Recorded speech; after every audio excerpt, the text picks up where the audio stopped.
Well, the U.S. Supreme Court, in a 6-3 ruling, it struck down Donald Trump's tariffs imposed under the International Emergency Economic Powers Act, or IEEPA. This was within hours.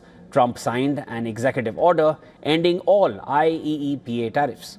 But the tariff regime did not disappear.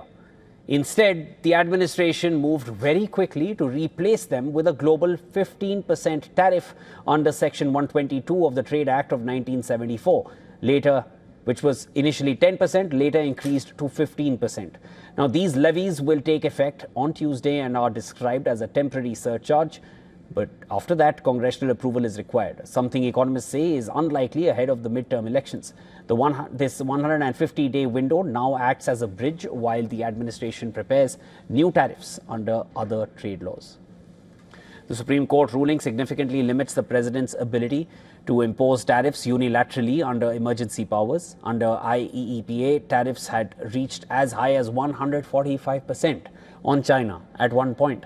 Brazil faced 40%, while China was subjected to 20% levies combining reciprocal and fentanyl-linked tariffs. With the IEEPA invalidated, the administration is now shifting its focus to Section 301 of the Trade Act of 1974 and then Section 232 of the Trade Expansion Act of 1962.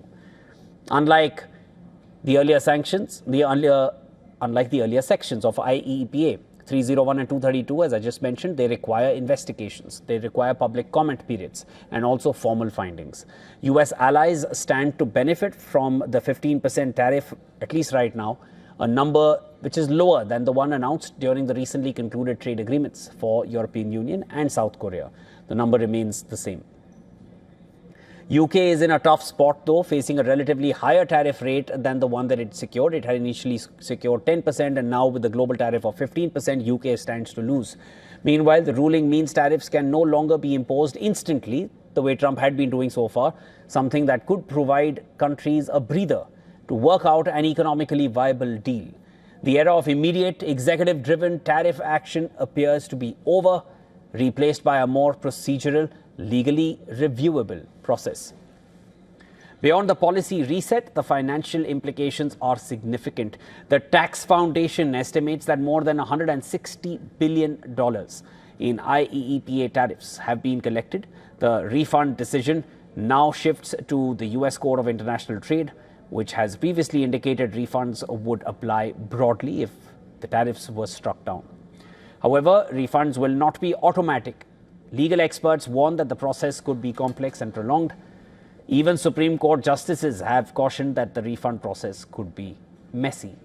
In the short term, the temporary 15% tariff could encourage importers to front-load shipments before new Section 301 tariffs are imposed. And that may boost container shipping demand and push up trans-Pacific freight rates.